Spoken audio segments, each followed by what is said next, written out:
Hello people, today I want to show you my maximum efficiency specific flower farm. You may notice this is like a bit wacky for a flower farm. Most flower farms are just like a sheet of grass that just goes back and forth. But you can't do that, and I'm going to tell you why. Well, first, you need a singular flower to bone meal, and if you move the entire sheet, that flower is going to break and it won't have anything to bone meal. You'll just be getting all the flowers. Secondly, these will actually work differently depending on the height surrounding it.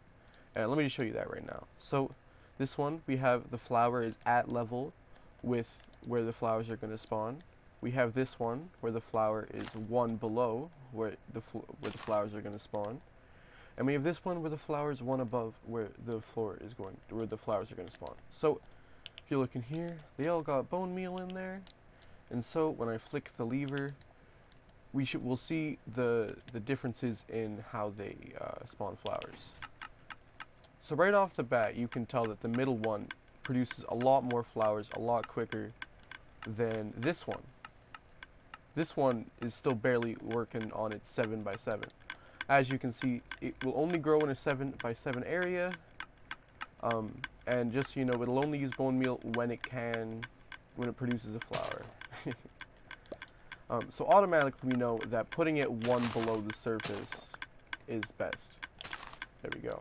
This one is still struggling to fill out just the frame of its 7x7, and this one is so horrible that it's only spawned 5 flowers.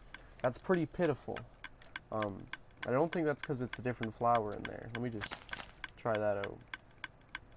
Yeah, it's still just as bad. Oh, there you go. As you can see, this is the worst possible setup, best possible setup, and here, I'm gonna turn this off. That clicking is probably annoying.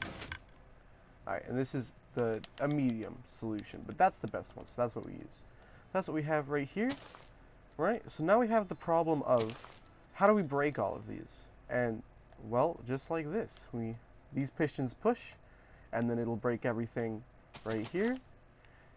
And then, of course, it happens on the other way around. Let me just show you that. So, really quick, let me just show you what it's like without maximum efficiency. Let me just show you what it's like when it's really fast.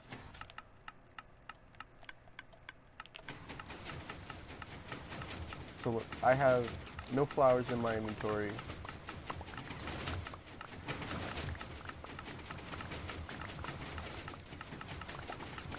I'm getting flowers insanely quickly.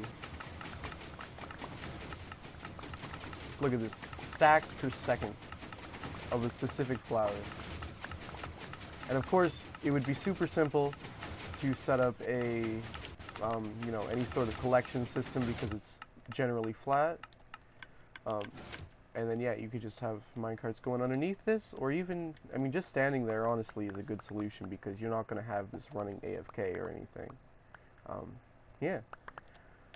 Something else I should note. Oh yeah, the maximum efficiency, So if you want this to be perfectly efficient, then you will need all 7x7 spaces every time this dispenser is fired, or else there will technically be a chance that the randomizer will pick one of the spots that is not available. So watch this. We will only be producing or dispensing 1 bone meal per,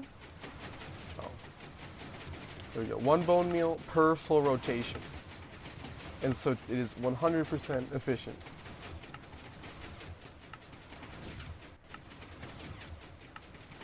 I could probably make it so like there's one on each end, so that it goes when this one goes this way and when this one goes this way. But you would lose technically some flowers there. And this start-stop mechanism is super simple. This repeater will no longer be able to take a signal when the block is not in place. And of course, this observer will detect this being moved and then pulse this whole thing. And there you go. Maximum efficiency specific flower farm. Hope you guys liked this and understood this little demonstration I did. I don't know, I don't normally do those, but yeah. Hope you guys liked this video and goodbye. Oh, I had my lights on.